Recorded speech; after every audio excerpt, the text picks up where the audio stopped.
जय श्री राधे दोस्तों। आइए सुनते हैं आज की कहानी। किसी शहर में कोई ब्राह्मण रहते थे।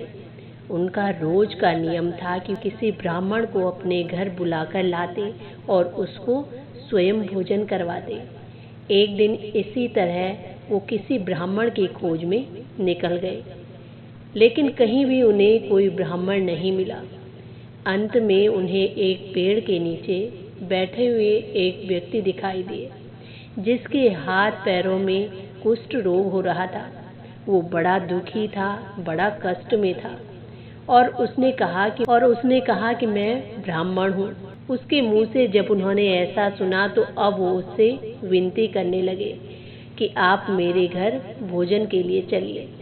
और वो व्यक्ति अब उनके साथ उनके घर चला आया और अब वो उन्हें आदरपूर्वक अपने घर में लेकर आते हैं और उसी आसन पर बैठाते हैं जिस पर वो प्रतिदिन ब्राह्मण या अतिथियों को बैठाया करते थे।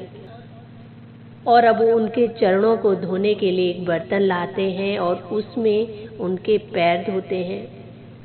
लेकिन जब उन्होंने उस ब्राह्मण के पैर धोए तो वो जो जल था वो खून और पीप के रूप में बदल गया। लेकिन जो ब्राह्मण थे उनका नियम था कि वो प्रतिदिन ब्राह्मणों का चरणोदक पान किया करते थे और उसी नियम के अनुसार उन्हें आज भी वो चरणोदक पान करना था। अब वो आंखें बंद करते हैं, भगवान का ध्यान करते हैं और उस चरणोदक को हाथ में लेकर भगवान को याद करते हुए उसको पी गए। कहते हैं कि उसके पान करते ही वो समाधिस्थ हो गए। वो गृहस्थ लगातार 16 दिन तक उसी दिशा में रहे। 17वें दिन उनका शरीर जो था शांत हो गया।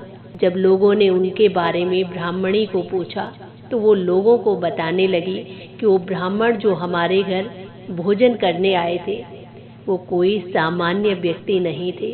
वो कुष्ठ रोगी नहीं थे, स्वयं भगवान थे, लेकिन हमेशा अपने पतिदेव के साथ अतिथि सेवा में सहयोग देते थे। इसीलिए मुझे भी भगवान के दर्शन का सौभाग्य मिला और हमारा जीवन पावन और पवित्र हो गया। तो दोस्तों, ये थी आज की कहानी।